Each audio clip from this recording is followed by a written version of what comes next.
ಪ್ರಧಾನಿ ಮೋದಿ ಅವರ ಅಜೆಂಡಾ ದೆಹಲಿ ಚುನಾವಣೆಯಲ್ಲಿ ವರ್ಕೌಟ್ ಆಗಿದೆ. ರಾಷ್ಟ್ರ ರಾಜಧಾನಿಯನ್ನ ಗೆದ್ದೇ ಗೆಲ್ಲಬೇಕು, ಗೆದ್ದೇ ಗೆಲ್ತೀನಿ ಅಂತ ಹಠ ತೊಟ್ಟಿದ್ರು ಮೋದಿ. ಅದರಂತೆ ದೆಹಲಿಯಲ್ಲಿ ಆಪ್ ಧೂಳಿಪಟವಾಗಿದ್ದು ಕಮಾಲ್ ಮಾಡಿದೆ. ಈ ಸಂಬಂಧಪಟ್ಟಂತೆ ಒಂದು ವರದಿ ಇದೆ, ನೋಡೋಣ.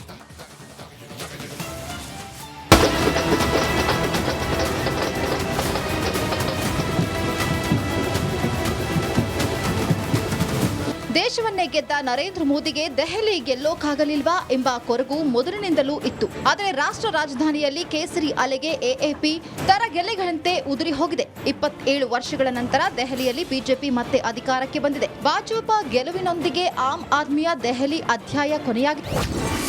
ದೆಹಲಿಯಲ್ಲಿ ಮೋದಿ ಬಿಜೆಪಿ ಕ್ರೇಜಿ ಖಿಯಾ. ಕೇಸರಿ ಸುನಾಮಿಗೆ ಹೊರಕ್ಕೆ ಡರ್ಘಯ.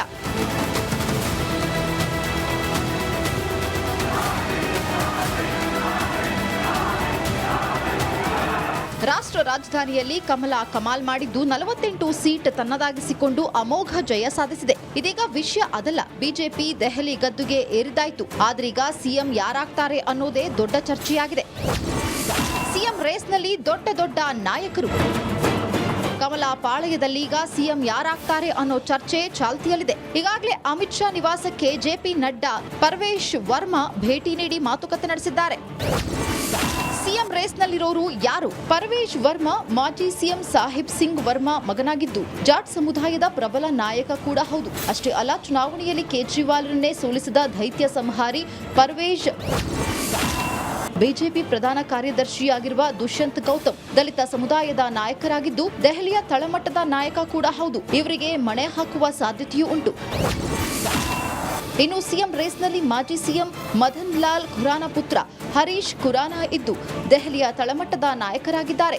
ಮೋತಿ ನಗರ ಕ್ಷೇತ್ರದ ಶಾಸಕರಾಗಿರುವ ಹರೀಶ್ ಪಕ್ಷ ಸಂಘಟನಾ ಚತುರ ಕೂಡ.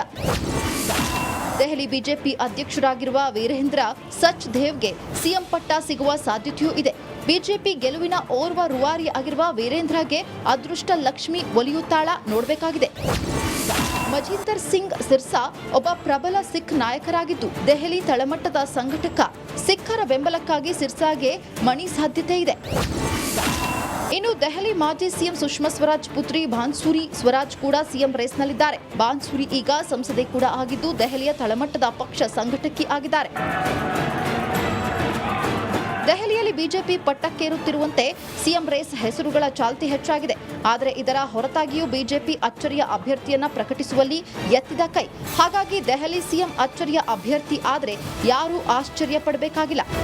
News desk, Republic Kannada. Delhi ಗದ್ದುಗೆ ಬಿಜೆಪಿ ಏರಿದೆ. ಈಗ ಮುಖ್ಯಮಂತ್ರಿ ಯಾರು ಅನ್ನುವಂತಹ ಪ್ರಶ್ನೆ ಕಾಡ್ತಾ ಇರುವಂತದ್ದು. ಹಲವು ಹೆಸರುಗಳು ಓಡಾಡ್ತಾ ಇದೆ. ಈ ಯಾರ್ಯಾರ ಹೆಸರು ಓಡಾಡ್ತಾ ಇದೆ ಆ ಕ್ಷೇತ್ರಗಳು ಮತ್ತು ಆ ನಾಯಕರ ಹಿಂದೆ ಹಲವು ರೀತಿಯ ಹಿನ್ನೆಲೆಗಳ ಬಗ್ಗೆಯೂ ಕೂಡ ಚರ್ಚೆ ಆಗ್ತಾ ಇದೆ. ಬಟ್ ದಿವಿತ್ ಒಂದನ್ನು ನಾವು ಗಮನಿಸಬೇಕು. ಈ ಕಳೆದ 6 ಚುನಾವಣೆಗಳನ್ನು ಗಮನಿಸಿದಾಗ ಯಾರು ನವದೆಹಲಿ ವಿಧಾನಸಭಾ ಕ್ಷೇತ್ರದಿಂದ ಗೆದ್ದಿದ್ದಾರಲ್ಲ ಅವರೇ ಸಿಎಂ ಆಗಿರುವಂಥದ್ದು. 1998, 2003, 2008 ಶೀಲಾ ದೀಕ್ಷಿತ್ ಅವರು ಇದೇ ನವದೆಹಲಿ ಕ್ಷೇತ್ರದಿಂದ ಸಿಎಂ ಆಗಿದ್ದಂಥವ್ರು. 2013, 2015, 2020 ಅರವಿಂದ್ ಕೇಜ್ರಿವಾಲ್ ಇದೇ ನವದೆಹಲಿ ಕ್ಷೇತ್ರದಿಂದ MLA ಆಗಿ ಆಯ್ಕೆ ಆಗಿರುವಂಥವ್ರು. ಈಗ ಅಂದಾಜು 4,000 ಮತಗಳ ಅಂತರದಿಂದ ಇದೇ ನವದೆಹಲಿ ವಿಧಾನಸಭಾ ಕ್ಷೇತ್ರದಿಂದ ಗೆದ್ದಂಥವರು ಪರ್ವೇಶ್ ವರ್ಮಾ. ಇವ್ರ ತಂದೆ ಸಾಹಿಬ್ ಸಿಂಗ್ ವರ್ಮಾ ಇದೇ ದೆಹಲಿಯ ಮುಖ್ಯಮಂತ್ರಿ ಆಗಿದ್ದಂಥವ್ರು ಅವರು. ಸೊ ಈಗ ಸದ್ಯಕ್ಕೆ ಈ ಎಲ್ಲ ವಿಚಾರಗಳನ್ನು ಇಟ್ಕೊಂಡು ಪರ್ವೇಶ್ ವರ್ಮಾ ಅವರ ಹೆಸರು ಮುಂಚೂಣಿಯಲ್ಲಿದೆ. ಇವರು ಪಶ್ಚಿಮ ದೆಹಲಿ ಲೋಕಸಭಾ ಕ್ಷೇತ್ರದಿಂದ 2 ಬಾರಿ ಸಂಸದರಾಗೂ ಕೂಡ ಆಯ್ಕೆ ಆಗಿದ್ದಂಥವ್ರು. ಇನ್ನು ಇವರನ್ನ ಹೊರತುಪಡಿಸಿದರೆ ಇನ್ನೊಂದು ಹೆಸರು ಕೇಳಿ ಬರ್ತಾ ಇರೋದು, ಅದು ವೀರೇಂದರ್ ಗುಪ್ತಾ ಅವರ ಹೆಸರು. ಇವರು ಪ್ರಸ್ತುತ ದೆಹಲಿಯಲ್ಲಿ ವಿರೋಧ ಪಕ್ಷದ ನಾಯಕರಾಗಿ ಕೆಲಸ ಮಾಡ್ತಾ ಇದ್ದಂಥವ್ರು. ರೋಹಿಣಿ ವಿಧಾನಸಭಾ ಕ್ಷೇತ್ರದಿಂದ ಸತತವಾಗಿ 3ನೇ ಬಾರಿ ಆಯ್ಕೆಯಾಗಿದ್ದಾರೆ. ಪ್ರಬಲವಾಗಿ ಆಪ್ ಸರ್ಕಾರವನ್ನ ಕಟ್ಟಿ ಹಾಕುವಲ್ಲಿ ಸೆಷನ್ನಲ್ಲಿ ಯಶಸ್ವಿ ಆಗ್ತಾ ಇದ್ದಂಥವ್ರು ಈ ವೀರೇಂದರ್ ಅವರು. ಸೊ ಈಗ ಈ ಪರ್ವೇಶ್ ವರ್ಮಾ ಅವರನ್ನ ಬಿಟ್ಟರೆ ನೆಕ್ಸ್ಟ್ ವೀರೇಂದರ್ ಗುಪ್ತಾ ಅವ್ರ ಹೆಸರು ಕೇಳಿ ಬರ್ತಾ ಇದೆ.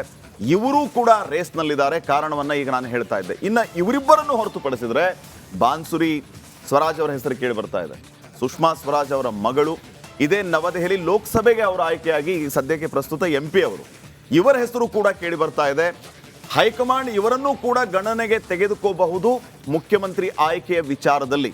ಇವರನ್ನ ಹೊರತುಪಡಿಸಿದ್ರೆ ಗೆಹ್ಲೋಟ್ ಅವರ ಹೆಸರು ಕೇಳಿ ಬರ್ತಾ ಇದೆ. ಇದರ ಜೊತೆಗೆ ಸ್ಮೃತಿ ಇರಾನಿ ಅವರ ಹೆಸರು ಕೂಡ ಕೇಳಿ ಬರ್ತಾ ಇದೆ, ಖುರಾನ ಅವರ ಹೆಸರು ಕೇಳಿ. ಯಾರು ಅಂತಿಮವಾಗಿ ಆಯ್ಕೆ ಆಗ್ತಾರೆ? ಈ ರೇಸ್ನಲ್ಲಿ ಅತ್ಯಂತ ಮುಂಚೂಣಿಯಲ್ಲಿರುವಂತಹ ನಾಯಕ ಅಂತಂದ್ರೆ ಅದು ಪರವೇಶ್ ವರ್ಮಾ ಅವರು. ಇವರೇ ಬಹುತೇಕ ಮುಖ್ಯಮಂತ್ರಿಯಾಗಿ ಆಯ್ಕೆ ಆಗ್ತಾರೆ ಅನ್ನುವಂತಹ ಮಾತುಗಳು ಕೇಳಿ ಬರ್ತಾ ಇದೆ. ಈಗಾಗಲೇ ಸಚ್ದೇವ್ ಸೇರಿದಂತೆ ನಡ್ಡಾ ಇತ್ಯಾದಿ ಬಿಜೆಪಿಯ ಹಿರಿಯ ನಾಯಕರು ಈ ಬಗ್ಗೆ ಸಭೆಯನ್ನ ಕೂಡ ನಡೆಸಿದ್ದಾರೆ. ಅಂತಿಮವಾಗಿ ಯಾರಿಗೆ ಮುಖ್ಯಮಂತ್ರಿ ಪಟ್ಟ ಒಲಿಯುತ್ತೆ ಅನ್ನುವಂತಹ ಕುತೂಹಲ ಅಂತೂ ಎಲ್ಲರಲ್ಲೂ ಮನೆ ಮಾಡಿದೆ. ದಿವಿತ್, ಓಕೆ, ಎಸ್. ಪ್ರಧಾನಿ ಮೋದಿ ಅವರ ಅಜೆಂಡಾ ದೆಹಲಿ ಚುನಾವಣೆಯಲ್ಲಿ ವರ್ಕೌಟ್ ಆಗಿದೆ.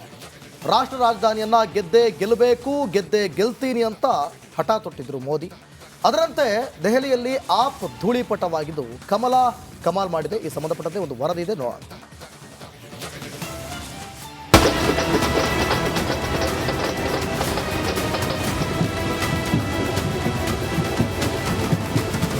ದೇಶವನ್ನೇ ಗೆದ್ದ ನರೇಂದ್ರ ಮೋದಿಗೆ ದೆಹಲಿ ಗೆಲ್ಲೋಕಾಗಲಿಲ್ವಾ ಎಂಬ ಕೊರಗು ಮೊದಲಿನಿಂದಲೂ ಇತ್ತು. ಆದರೆ ರಾಷ್ಟ್ರ ರಾಜಧಾನಿಯಲ್ಲಿ ಕೇಸರಿ ಅಲೆಗೆ ಎಎಪಿ ತರಗೆಲೆಗಳಂತೆ ಉದುರಿ ಹೋಗಿದೆ. 27 ವರ್ಷಗಳ ನಂತರ ದೆಹಲಿಯಲ್ಲಿ ಬಿಜೆಪಿ ಮತ್ತೆ ಅಧಿಕಾರಕ್ಕೆ ಬಂದಿದೆ. ಭಾಜಪಾ ಗೆಲುವಿನೊಂದಿಗೆ ಆಮ್ ಆದ್ಮಿಯ ದೆಹಲಿ ಅಧ್ಯಾಯ ಕೊನೆಯಾಗಿದೆ. ದೆಹಲಿಯಲ್ಲಿ ಮೋದಿ ಬಿಜೆಪಿ ಕ್ರೇಜಿ ಖಿಯಾ. ಕೇಸರಿ ಸುನಾಮಿಗೆ ಹೊರಕ್ಕೆ ಡರ್ಘಯ.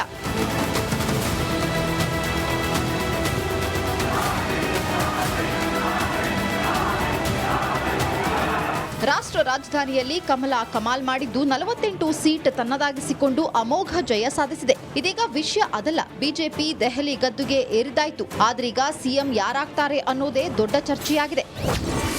ಸಿಎಂ ರೇಸ್ನಲ್ಲಿ ದೊಡ್ಡ ನಾಯಕರು. ಕಮಲ ಪಾಳಯದಲ್ಲೀಗ ಸಿಎಂ ಯಾರಾಗ್ತಾರೆ ಅನ್ನೋ ಚರ್ಚೆ ಚಾಲ್ತಿಯಲ್ಲಿದೆ. ಈಗಾಗಲೇ ಅಮಿತ್ ಶಾ ನಿವಾಸಕ್ಕೆ ಜೆಪಿ ನಡ್ಡಾ, ಪರವೇಶ್ ವರ್ಮಾ ಭೇಟಿ ನೀಡಿ ಮಾತುಕತೆ ನಡೆಸಿದ್ದಾರೆ.